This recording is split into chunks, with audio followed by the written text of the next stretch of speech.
Hello from Southern Ontario, Canada, November 11th, Remembrance Day. Must say my confidence cage is a little rattled with my blunder on the Convoy 2.0. However, must persevere. As the week is wrapping up, it's Friday, the investigative committee into the Emergencies Act, there's been much talk of Coitts, Alberta, the border crossing between Alberta and Montana. Now, there is some misinformation here being suggested by the government and perpetuated by the mainstream media, their propaganda parrots. But to be brief, the Coitts, Alberta, what's referred to as a border blockade, was transpiring before the Emergencies Act was enacted. And it can't be truly called a blockade. It was at best what you would call a partial blockade. The border was still open to trade goods, emergency vehicles, etc.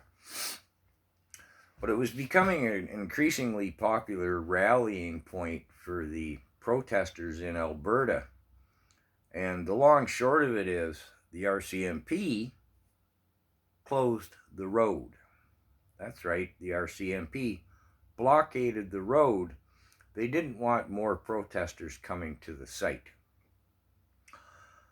So, this of course enraged the Albertans, legally, peacefully protesting. They responded by just driving around the police. I mean, it's the prairies, right? Lots of footage of the tractors just driving around the cops like, yeah, okay. And bringing in supplies, because it was largely kind of a day protest thing. I assume there were people camping out overnight, so to speak, but it's the dead of winter on the prairies.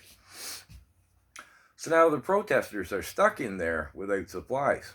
So, again, the Albertans responded. Justifiably so, I would say. One guy even paid for a helicopter to fly a load of supplies in. The long short of it is, you can see on the Rebel News, they were there covering it, and the cops went in to talk to the protesters, and they said, well, how about you all just go home, and stop this business. And the protesters responded with, well, why don't you guys all go home? You're the one who, you can't say the RCMP exacerbated the situation. They created the situation.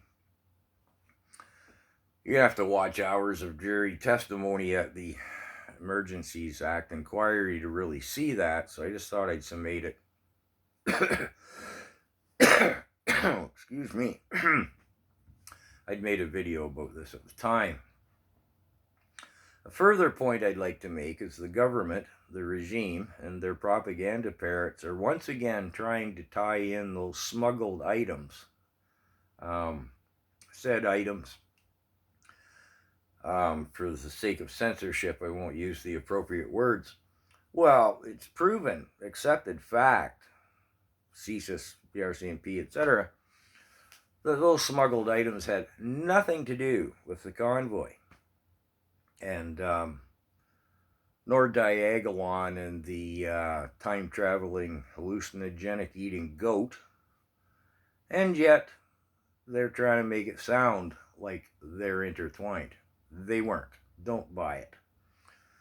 In fact, and I'm not going to say it's fact, I haven't got time to delve into it. It's all smoke and mirrors, of course, but there's much supposition amongst the people who are in the know about these items that, excuse me, the picture that the RCMP showed of those confiscated items is the same picture that had been displayed quite some time earlier, long before the protests even started. Make of it what you will with that. So those are the 2 points I wanted to just clarify in briefly as regards the Coitts, Alberta crossing.